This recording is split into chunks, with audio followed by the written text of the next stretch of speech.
you see behind me is a green screen, and believe me, it is the most important thing in our industry, because this green screen will make sure that I can go places by staying here, right? Because I could be in a jungle, I could be in a city, on top of a mountain, or maybe in outer space. I can go anywhere I feel like, right? But the thing I want to talk about is virtual reality and augmented reality. I'm sure I don't have to tell you about both of these technologies, but this is the technology of the future, man. You have no idea. I have seen it. You won't even know when this technology has invaded your life, because you'll be so comfortably numb with it or dumb with it. I don't know, man. All I know, VR and AR is here to stay. And the phone that we are reviewing this week is from Asus. It's the Asus Zenfone AR, first smartphone that is Google Tango and Daydream enabled. And it's pretty cool. Let's dig into it. California beach. Whoa.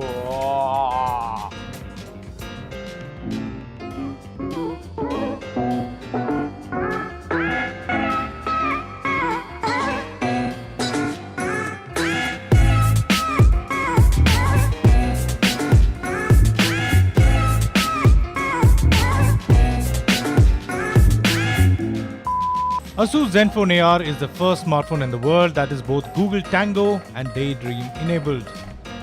But before we talk about the AR and the VR experience, let's just take a look at the phone first. Now, the design is not something that you'll remember, but at the same time, it's a good looking device, especially with its fox leather back. Besides that, the phone has a sturdy construction and feels good to hold. You got a 5.7-inch AMOLED screen, an 8-megapixel camera, and a decent fingerprint sensor built into the home button. Asus has also managed to fit in a headphone jack, which is much appreciated. The huge camera module on the rear has a brushed finish which goes well with the leather back. It houses what Asus calls a tri-cam system, consisting of a 23-megapixel camera plus separate motion sensing and depth sensing cameras. All three are protected by sapphire glass. You can also see the laser autofocus window and triple LED flash. Lower down at the rear, there are Asus and Tango logos engraved into the leather. Powering the smartphone is a Qualcomm Snapdragon 821 quad-core processor with two cores clocked at 2.34 GHz and the other two at 1.6. It's not the latest processor, but it's the one that is optimized for AR and VR in the Zenfone. There's also 8GB of RAM and 128GB of storage, which can be expanded using that hybrid dual SIM slot. In terms of software, the phone runs on Android 7.0 Nougat with Zen UI 3.5 on top. Despite Asus' heavy touch with its software, the Zenfone ran smoothly whether we were launching those apps or multitasking. In day-to-day use, we would be hard-pressed to tell the difference between this and the Snapdragon 835 powered smartphones. There's 3300 mAh battery inside, which just about got us through the day. Now you're going to need a lot of power to run the Tango AR apps and Daydream VR apps. The AR apps work by pointing your phone at a space in front of you, while the phone's many sensors and cameras measure the space and the content from the app through the frame of the phone. Google says there are now over 100 apps available in the Tango section of Google Play Store. We used few apps to measure the room, not of any use to us, but still it looked quite useful. Also the app to place those furniture just to see how it would look in the room before we actually go ahead and buy them. That was neat. And also the BMW i8 app. It's the closest I will get to this car for now. I'm optimistic. So yeah, to sum it up, Tango works really well, we must say. Now let's talk about Daydream.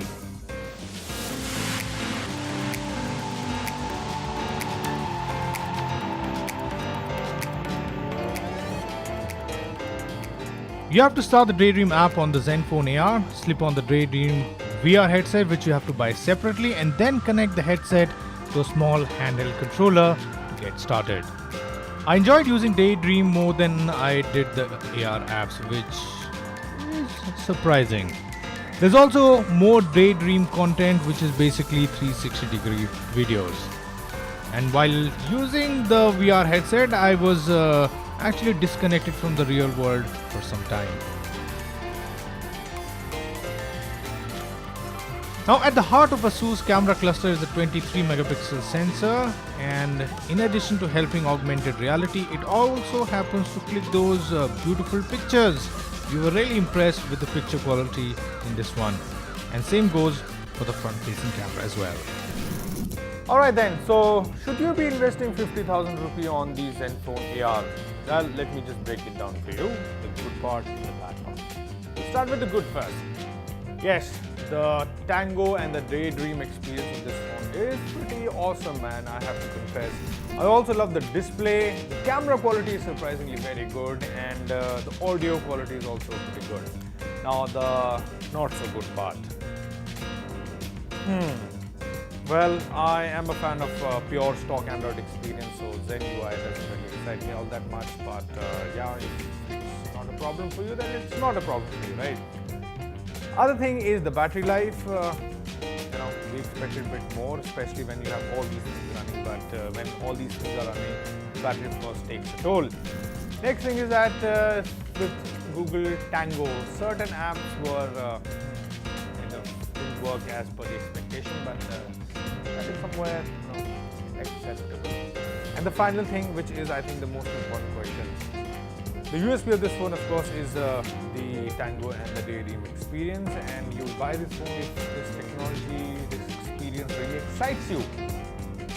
And if it doesn't excite you, then